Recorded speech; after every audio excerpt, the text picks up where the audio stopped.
Bonjour, aujourd'hui bienvenue sur ce deuxième cours sur les échecs et en fait on va parler aujourd'hui d'avant-poste. Alors l'avant-poste c'est quoi déjà? On va quand même le définir avant de parler.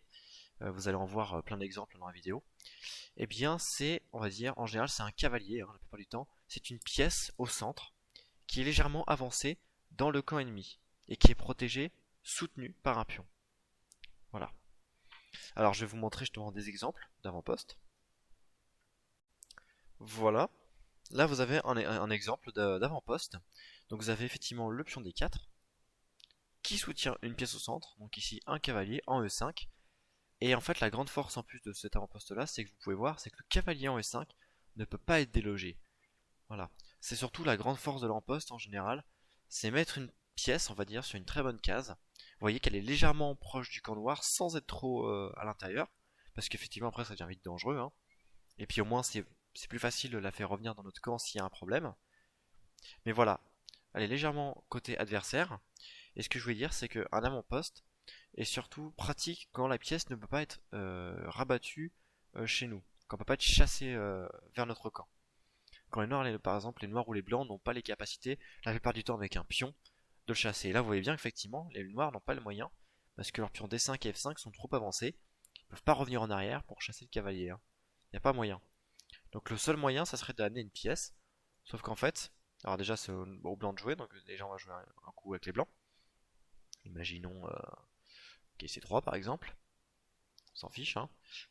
Case C6, et bah là en fait il suffirait tout simplement de soutenir la pièce. Et si qu'elle prend, bah du coup on ramène une autre pièce à la place. Donc vous voyez que c'est ça en fait la puissance de l'avant-poste. À chaque fois on a une pièce en fait qui peut aller sur une case importante au centre. Et souvent ça pénalise les noirs parce que là par exemple vous voyez que le pion G6 enfin le pion G7 est cloué. Alors il y a du KF6 par exemple, hein, évidemment. Mais voilà, l'avant-poste très important. La plupart du temps c'est effectivement sur une case faible au centre. Voilà. Alors vous avez parfois aussi des avant-postes sur la sixième rangée. Voilà, bon après là ça commence à être un peu dangereux. Ça peut être très fort aussi. Là on verra ça une prochaine fois. Pour l'instant on va voir surtout les avant-postes sur la cinquième rangée. Voilà. Alors là on est dans une position qui est très intéressante. Je vous présente une partie, enfin un extrait de la partie entre Magnus Carlsen avec les blancs et Maxime Vachier-Graf, donc le premier joueur français avec les noirs. Cette partie s'est jouée seulement le mois dernier, hein, donc c'est très récent. Et en fait ici, les blancs, c'est aux blancs de jouer. Et les blancs ont un problème, c'est que leur fou est attaqué 3 fois, hein, vous voyez bien. Il y a 2 attaques sur la colonne C et le fou noir en E6 qui attaque le fou C4. Donc là il faut faire quelque chose. Alors est-ce qu'on peut protéger le fou déjà une troisième fois? Bah c'est un peu compliqué, on peut pas. Maintenant si on échange, qu'est-ce qui se passe? Il y a F prend, et en fait ici il y a un petit problème, c'est que la tour en F8 maintenant se réveille. Et bien qu'il y a un problème sur le pion F2, on peut imaginer un plan à base de tour F7, tour F8, et pourquoi pas dame B6 aussi, effectivement, l'ordinateur le montre, qui attaquerait le pion B3 et en plus le pion F2. Et là effectivement il y a une grosse attaque qui se prépare et Magnus Carlsen va se faire enfoncer. Donc pas très intéressant, mais en plus de ça, c'est que sur fou prend, pion prend, il n'y a plus, j'enlève les flèches, il n'y a plus de cavalier en D5 en fait. Il n'y a plus de cavalier D5, c'est fini, parce que le pion en E6 contrôle la case. Donc là il y a un gros problème avec cette case là. Et donc effectivement la prise n'est pas intéressante. Alors là en fait il y a plusieurs possibilités. On pourrait jouer tout simplement fou D5, qui est le plus simple ici, hein, faut le dire. Voilà, si on échange, on va se retrouver effectivement avec un bel avant-poste. Vous voyez bien que sur D5, on a zéro problème. Notre camp D5 qui rayonne, il tape la dame, il tape le fou. Et si on prend, on peut reprendre de la tour. Et il n'y a pas mat, hein, puisqu'on peut rejouer tour D1. Donc ça ne marche pas. Et voilà, et ça serait le plus simple en fait. Tout simplement. Mais Magnus Carlsen décide de faire un autre coup, qui est très intéressant, qui est le coup fou G5. Voilà, alors ici du coup, bien évidemment, les noirs prennent le fou. Pion prend, dame prend, donc là, non, pas dame C5. Dame prend C4, voilà, donc là on a donné un pion, hein, si vous comptez bien, il y a le pion D6 qui est en plus chez les noirs. Et là on joue le petit coup dame F3, qui est très intéressant, puisqu'on met la pression sur le cavalier F6. Et on peut pas se laisser casser la structure, donc là du coup on doit protéger le pion D6. Alors on peut jouer tour D8, les noirs ont joué dame E6, donc tout à fait logique aussi, hein, protéger le cavalier une deuxième fois. Et là en fait, ce qu'on se rend compte c'est que après fou prend, KD5, donc ça c'est cool la partie. Magnus Carlsen en fait a donné un pion pour pour avoir un magnifique avant-poste en D5. Donc c'est pour vous montrer en fait à quel point finalement l'avant-poste peut être puissant. Les grands joueurs même comme Carlsen n'hésitent pas à donner un pion pour pouvoir avoir un avant-poste, parce que là on se rend compte qu'effectivement ce cavalier il peut aller en E7, il peut aller en B6, il attaque le fou, il empêche le doublement des tours sur C7, et nous-mêmes par contre on pourrait éventuellement rentrer là-dedans. Ou encore mieux, pourquoi pas doubler sur la colonne D pour enfoncer le pion D6 derrière.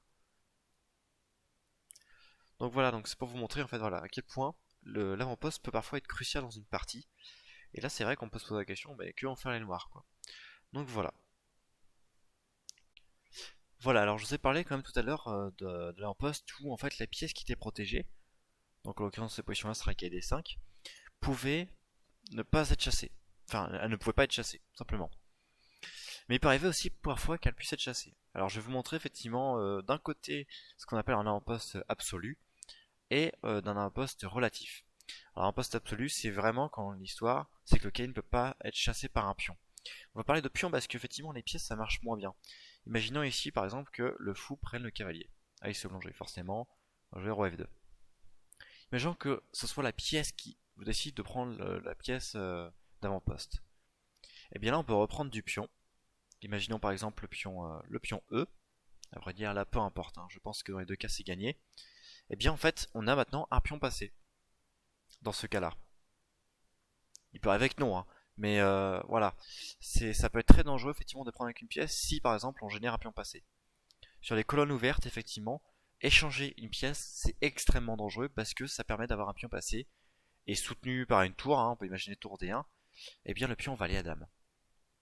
Et il y aura certainement un sacrifice, on va se retrouver du matériel en plus, et ensuite si vous connaissez vos finales par cœur, vous gagnez. Donc voilà. Maintenant effectivement on verra aussi quand il y aura un pion en D6, ça sera un peu différent. Voilà. Mais donc ça c'est ce qu'on appelle un avant-poste absolu, parce qu'en fait vous voyez bien qu'il n'y a aucun pion qui peut chasser ce cavalier en D5. C'est impossible. Voilà, le seul moyen c'est d'échanger, mais si on échange, on se retrouve avec un pion passé. Maintenant on va voir l'avant-poste, qu'on appelle ça relatif. Ok, ici vous avez ce qu'on appelle un avant-poste du coup relatif. Alors quelle est la différence entre les deux positions? Alors ce n'est pas tant la position des pièces en vrai, mais par contre c'est vraiment ce pion C7 qui est là, alors que rappelez-vous la position d'avant, le pion est en C5. Et ici, du coup les noirs peuvent jouer le coup C6 et chasser ce qui est en D5. Alors on a quand même un avant-poste parce que malgré tout le K peut pas être chassé tout de suite sur l'instant présent, et on peut dire que le K il rayonne hein, sur la position ennemie. D'accord? Surtout que si le K bouge par exemple, on perd le pion C7, justement. Et là ça sera un cavalier absolu, enfin un avant-poste absolu. Donc attention, c'est quand même dangereux. Maintenant, effectivement, avec un peu de patience, on peut très bien imaginer un coup comme fou E7. Et par exemple, après un coup comme tour D1, C6, le KV sera exilé. Enfin, il va être rabattu dans l'autre camp. Alors là, attention à l'entrée de la tour. Bien évidemment, on va jouer peut-être un coup comme peut-être roi E7, voire même roi E6. Mais voilà. Ici, il n'y a plus de soucis. Enfin, il n'y a plus de soucis. Il n'y a plus d'avant-poste maintenant, puisque la case a été bien contrôlée par le pion C6. Donc voilà, c'est ça ce qu'on appelle un avant-poste relatif. Ok, alors ici maintenant vous avez une position un peu particulière, où effectivement, maintenant, on a toujours notre avant-poste. Alors cette fois-ci à côté des noirs, on va changer un petit peu quand même. On a un très beau cavalier en E4. Vous voyez bien qu'on peut aller un petit peu partout, on peut aller en C3, en D2, en F2. Bon, c'est toujours pénible ça à côté blanc. Mais par contre, la différence par rapport à son avance, c'est que le pion est en E3. Et ça c'est très intéressant, parce que là maintenant, effectivement, si le quai aurait été échangé, on pourrait prendre du pion F, et en fait les colonnes seraient doublées. D'ailleurs, effectivement, j'ai oublié de le préciser, ça j'aurais dû le mettre. Tac, on va rajouter un petit fou, imaginons en C2. Et on va rajouter, je sais pas moi, un fou en F7, peu importe où. Voilà, on revient dans la position. Maintenant, imaginons effectivement que là c'est au blanc de jouer. Et bien là, en fait, sur fou prend, il y aurait le risque effectivement de prendre le pion F. Et là, en fait, ici, il faut surtout pas prendre du pion F parce que voilà, votre colonne E est bouchée. Et pourquoi on veut pas que cette colonne E soit bouchée? Mais imaginons qu'on prenne de la tour. Et bien là, en fait, on a une énorme pression sur ce pion E3. Tout simplement parce que ce pion est arriéré. Alors ça, un pion arriéré, en fait, c'est très simple à comprendre ce que c'est. c'est quand ses potes sur les colonnes D et F, dans cette situation-là, ne sont pas derrière lui pour le soutenir en fait. Tout simplement. On voit bien que c'est lui le plus en arrière justement dans la position. Et du coup, lui qui est la base de cette chaîne cette chaîne de pions là, pardon. Et forcément, c'est lui qui se prend tous les coups, du coup, puisqu'il n'est pas protégé lui. Contrairement au pion F4. Et du coup, voilà, on préfère prendre ça pour mettre la pression sur ce pion E. Et en plus, là, on voit bien que les blancs sont obligés de reprotéger une autre fois. On pourrait ramener le roi, on pourrait jouer tour T3 pour protéger. Mais voilà, il faut bien comprendre aussi que l'avant-poste, ça peut permettre éventuellement d'attaquer un pion arriéré du côté adverse. Et effectivement, du coup, les blancs n'ont pas envie d'échanger le cavalier. Mais s'ils n'ont pas envie d'échanger, on a du coup aussi exactement un quai très fort. Donc c'est aussi très intéressant, c'est une autre manière de faire. Mais par contre, attention, parce que si vous n'avez pas vos tours ici, les blancs vont s'empresser effectivement de prendre la pièce et vous serez obligé de prendre du pion. Et là, effectivement, le pion arriéré, finalement, il sera inattaquable de ce côté-là. Il faudra faire tout le tour et c'est pas forcément évident d'entrer de ce côté-là, surtout s'il y a déjà les tours adversaires qui sont déjà sortis, prêts à contrecarrer vos plans. Donc voilà.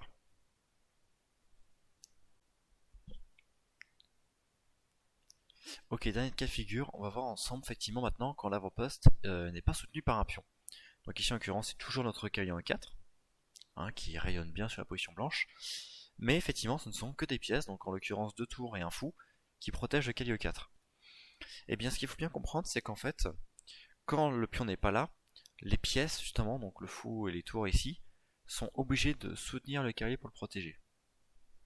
Et du coup en fait on mobilise des pièces pour protéger une seule pièce. Et en fait on a un problème de ratio, ou du moins d'efficacité. Nos pièces en fait qui pourraient être plus actives, qui pourraient dominer l'échiquier, sont cantonnées à seulement protéger une pièce en particulier. Et ça on veut pas en fait, on veut que toutes les pièces puissent bouger quand elles le veulent. Et pour ça, il faut reprotéger en fait, c'est un peu contradictoire dit comme ça, mais il faut reprotéger une quatrième fois, enfin une quatrième fois, un certain nombre de fois, donc ici ça peut être 4, ça peut être 5. Il faut protéger plein de fois en fait notre avant-poste, donc notre KE4, pour que toutes les pièces puissent bouger. Parce qu'en fait finalement, si mon fou bouge, bah c'est pas grave, le quai est protégé encore 3 fois. Si mes tours bougent, bah ça sera encore protégé. Donc c'est ça en fait l'idée. Ça paraît bizarre, mais en protégeant plusieurs fois la même pièce, on peut tout bouger ensuite. Alors que si on ne devait protéger qu'une seule fois, bah la pièce qui protège le cavalier, eh bien malheureusement elle est contrainte à rester ici parce que si elle bouge, bah, on perd l'avant-poste. Et donc c'est ça en fait finalement la force. Et puis du coup d'un autre côté l'inconvénient de ne pas avoir le pion. Mais voilà, protégez avec plusieurs pièces, comme ça toutes vos pièces puissent bouger. Voilà, donc j'espère que cette vidéo vous a plu. Bah écoutez, dans la semaine prochaine, enfin dans les jours qui vont venir, vous allez avoir les épisodes sur l'UHC que j'ai joué avec la Safe Team. Et puis vous aurez aussi de l'Ivancet qui va finir par arriver au bout d'un moment. Donc voilà, donc j'espère que tout ça va vous plaire. Je suis en train de réfléchir en plus à créer pourquoi pas une deuxième chaîne uniquement pour les langues. Donc peut-être que la vidéo sur l'Ivancet que j'ai faite, elle va être exportée sur une chaîne secondaire. Voilà, donc c'est peut-être, hein, je suis en train d'y réfléchir. Peut-être que ça ira sur la Safe Team, je sais pas encore. Je suis en train d'y réfléchir, mais en tout cas voilà. Voilà, si vous avez d'autres idées pour des cours d'échecs, n'hésitez pas à me demander, hein, je pourrais très bien en faire une vidéo dessus. Et je vous dis à bientôt. Salut!